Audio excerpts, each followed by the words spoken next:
Vamos a hablar con el licenciado Patricio Adorno, vamos a seguir con la interna del PJ y vamos a hablar de la decisión que tomó la decisión que fue tomada por la jueza federal, y estamos hablando de Servini. Rechazó el pedido de Quintela y finalmente Cristina Fernández va a asumir formalmente como jefa del peronismo. ¿Esto es así, licenciado? ¿Cómo le va? Buenas tardes. ¿Cómo estás? Buenas tardes. Es así. Ya creo que ya no podemos hablar de una interna porque no quedan candidatos. O sea, para que haya una interna tiene que haber dos candidatos. Solamente queda en pie la candidatura de Cristina Fernández de Kirchner a la presidencia del PJ. Una candidatura que va acompañada, y esto lo marcaba muy bien Ricardo Quintela en todas las alocuciones que tuvo, por la plana mayor del peronismo, una plana mayor conformada por los jefes de las bancadas en el Congreso de la Nación, dirigentes sindicales de peso, exgobernadores, senadores, exgobernadores como por ejemplo Juan Mansur y como por ejemplo el diputado Pablo Yedlin, a quien se lo menciona como posible adversario en las elecciones del año que viene o como uno de los contendientes en las elecciones del año que viene desde el punto de vista del mansurismo. Una Cristina Fernández de Kirchner que parece va a tener el camino allanado luego de la resolución judicial para reordenar o volver a verticalizar aquello que se torció. Déjame decirte, creo que la decisión de Servini de Cubría termina siendo lo mejor que podía pasarle a la interna del peronismo en este momento. ¿Vos crees eso? Lo que no quiere decir que sea algo bueno lo que pasó. Bien. Lo que no quiere decir que sea provechoso para el peronismo en su conjunto, que una decisión judicial del Tribunal Federal Electoral número 1 haya sido la que termine de dilucidar y resolver una interna partidaria en el único partido político que hasta ahora, por lo menos, se presenta como principal opositor al gobierno de Javier Milei, como principal contrafigura del gobierno nacional, y una interna que además desgastó mucho a la expresidente y exvicepresidente de la Nación, con un Ricardo Quintela que el lunes pasado, la última vez que charlábamos, había tenido, por decirlo con bastante diplomacia, un enorme error de timing a la hora de que su apoderado fuese a ver al jefe de gabinete de ministros de la Nación, Guillermo Francos, porque horas más tarde de la visita de Jorge Yoma, abogado de la provincia de La Rioja y apoderado de la lista de Quintela que competía contra Cristina, después de haberse reunido con Guillermo Francos para reclamarle los 252 millones de dólares que le debe la Nación a la provincia, había apelado judicialmente. Creo que la resolución de Servini de Cubría termina de ordenar la interna del PJ. ¿Cree que Servini ayudó a Cristina? Creo que Servini evitó que se espiralizara una situación que podría haber llevado a toda la estructura del PJ a una situación bastante complicada, y que podría haber ayudado mucho más al gobierno nacional, que esta semana tuvo una semana muy buena en el plano económico y también en el plano de la opinión pública, empezando a recuperar el capital político perdido durante el conflicto con jubilados y universitarios. Además, déjame sumarte una cosa: quienes ven hoy en Cristina Fernández de Kirchner a la principal adversaria del gobierno nacional son los propios votantes de Javier Milei, es la propia base electoral libertaria. Por el contrario, todo el resto del arco político ve como principal adversario del presidente Javier Milei a otra figura importante que también estuvo terciando en la interna justicialista, que es el gobernador bonaerense Axel Kicillof. Quizá por eso también hayan sido las presiones desde ambos sectores de la interna para que Kicillof se pronunciara a favor o en contra de las listas. Salió a hablar Guado de Pedro, volvió a escena Guado de Pedro. Dijo esta frase: hay que rediscutir el movimiento nacional. Bien, Guado de Pedro, que además fue la voz cantante a la hora del operativo Clamor, de lanzar el operativo Clamor, que puso sobre la mesa y que puso en el terreno la candidatura de Cristina Fernández de Kirchner.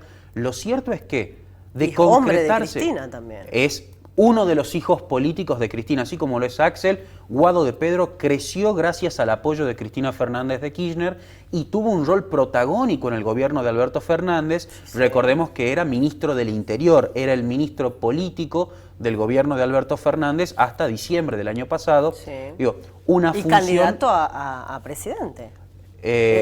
tuvo Bueno, un fugaz intento sí. de ser candidato a presidente junto con Juan Mansur, Sí, sí. una candidatura que duró 24 horas y que luego terminó siendo... Bajada. Se bajó por un acuerdo político. Digo, diferente a lo que le pasó a Juan Grabois, que Juan Grabois hizo la gran Ricardo Quintela, llegó al PJ, presentó sus avales y terminó compitiendo en las PASOs. Claro. No como Guado de Pedro, que aceptó el verticalismo de la conducción.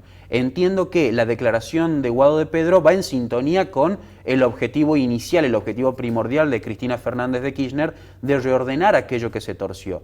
¿Qué implica reordenar aquello que se torció? ¿Qué implica volver a pensar el sentido movimentista del PJ? Recordemos, el PJ se considera movimiento porque articula a un montón de otros partidos que no necesariamente confluyen en la estructura institucional, pero que apoyan bajo la doctrina peronista, es decir, por ejemplo, el movimiento Evita, por ejemplo, Principios y Valores de Guillermo Moreno, por ejemplo, otros espacios políticos, concuerdan con una idiosincrasia, mas no se someten a la estructura institucional interna del PJ. Sí. Esa articulación, pensando en el año que viene, en las candidaturas legislativas del año que viene, porque el PJ pone en juego la mitad de sus bancas y pone en juego particularmente en el Senado de la Nación la capacidad de ser la mayoría en la Cámara Alta y tener una capacidad de bloqueo oportuna frente al gobierno nacional en los temas que considere candentes.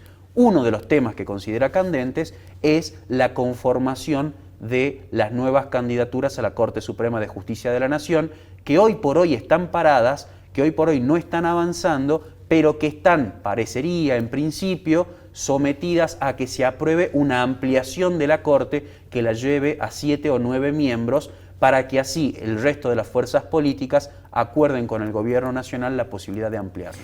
El que pierde acompaña. ¿Usted cree que puede Quintela tener un diálogo con Cristina? Porque estaba revisando el Twitter de Quintela, el 7 de octubre él lo puso fijo y puso: también quiero debatir en unidad. Creo igual que Cristina, que acá no sobra nadie, y también mi proyecto es conducir un proceso de unidad. Le creo a Cristina, puso. Y por supuesto creo en mis propias convicciones. ¿Cree que puede acompañar el que pierde acompaña? El mismo Quintela que decía Cristina está para otras cosas, no está para gestionar la política cotidiana, está para dar clases magistrales y explicar qué es lo que pasa en el país. Digo, una jubilación por arriba de la expresidenta de la Nación que terminó imponiendo la estructura del peronismo en la interna. Me parece que Quintela lo mínimo que podría hacer, aduciendo que, por ejemplo, no había diferencias programáticas significativas con la expresidente, es aceptar que fue derrotado en un escritorio, que quizá es, como te decía al principio, lo más efectivo para resolver esta interna, pero que ha dejado muchas heridas al interior del justicialismo nacional que se tienen que empezar a coser y se tienen que empezar a suturar para que no queden esos resabios en las elecciones de medio término, sobre todo con una Cristina Fernández de Kirchner que puede llegar a ser o puede llegar a comprometerse mucho más en la vida institucional de todos los PJs, particularmente de los PJs que de alguna manera se separaron un poquito de la manada. Los federales. Los federales, los dialoguistas, esos PJs que tienen un núcleo más puesto en, una mirada más puesta en sus propias provincias. El PJ cordobés, por ejemplo, el PJ que lo tiene a Yarlora como principal figura, que no se pronunció a favor y en contra, pero que sin embargo tiene un peso significativo a la hora de las elecciones legislativas y presidenciales. Me parece que lo que Quintela planteó en su momento de rediscutir los roles del PJ, si realmente aspiraba a esa decisión, lo tiene que hacer ahora desde adentro, acompañando la conducción de la única lista que quedó en pie. Claro. Elecciones ya no hay.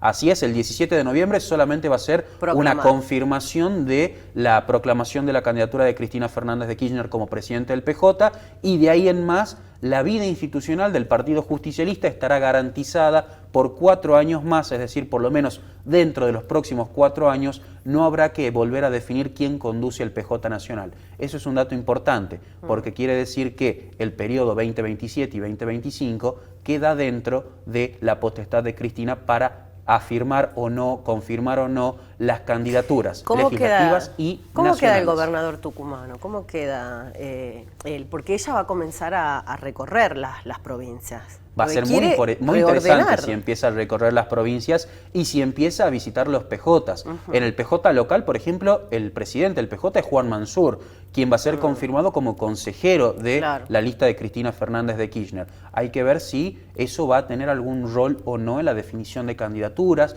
Yo creo que Osvaldo Jaldo es el resultado que menos le convenía en términos de garantizar, mantener la autonomía política con el gobierno nacional, en su relación con el gobierno nacional, sobre todo porque aspira a permanecer y disputar dentro del PJ todas las discusiones que se den. Lo dejó muy en claro en el 2021 el gobernador tucumano cuando decidió ir a una interna con Juan Mansur para resolver la conformación de las listas dentro del PJ, no romper el PJ. Y me parece que ese es el camino que se puede llegar a dar. Lo que no sé todavía es cuál va a ser el resultado de ese tire y afloja dentro del PJ local. La gran ganadora en unos días logró cambiar un montón de cosas, porque ella se presentó, creo, días antes. 10 días antes de que cerrara el plazo, Cristina Fernández de Kirchner anuncia su candidatura, rápidamente presenta los avales, consigue los avales institucionales de los partidos locales y demuestra que sigue teniendo mucho poder al interior de la estructura justicialista. Déjame decirte, me parece que, aunque mostró que tiene el poder para imponerse, al menos en el escritorio, demostró también que no tiene el poder para seguir forzando que otros desistan o para verticalizar con su sola presencia las decisiones del resto de los integrantes del Movimiento Nacional Justicialista. Si hubiera sido así, Quintela habría cumplido con su promesa y habría desistido. No sucedió. Quiere decir que Cristina tiene un desafío muy grande por delante. Lograr sentar a toda la dirigencia justicialista, reordenarlos y reconducirlos en un escenario en el que solamente el PJ tiene un rol claro en la agenda ciudadana argentina. Acomodar los patitos. Acomodar los patitos, poner los patitos en fila. En fila. Cambiamos de tema, licenciado, y cerramos con esta última pregunta. La aparición sorpresiva de la vicepresidenta nuevamente al lado del presidente Javier Milei. Estamos hablando de Villarroel. Una aparición que además tuvo algo de frío al principio porque la foto que estamos viendo en pantalla es una imagen que se tomó luego de 10 largos minutos de soledad que el presidente de la Nación decidió imponerle de espera a la vicepresidente en este acto por la conmemoración de la Policía Federal Argentina. Digo, el presidente de la Nación evitó que ninguno de sus miembros de la comitiva presidencial llegaran antes que él, y hay una foto muy clara que difundió la oficina del presidente de la Nación en la que se la ve sola, sin nadie alrededor a la vicepresidente. Me parece que siguen las rencillas internas dentro del oficialismo nacional en una vicepresidente que mantiene su imagen incólume y que al mismo tiempo ya ha sido por propios y extraños dentro del oficialismo nacional de alguna manera desplazada y relegada a un segundo plano. Digo, la propia Lilia Lemoyne, la diputada cosplayer libertaria, afirmó que era la peor vicepresidente de la historia y que ni siquiera el propio Chacho Álvarez había osado tener el tipo de deslealtades que tuvo la vicepresidente. Me parece que es un punto de no retorno. Lo que habrá que preguntarse respecto a esas declaraciones es si la diputada Lemoyne actúa por cuenta propia o si es portavoz de alguien más.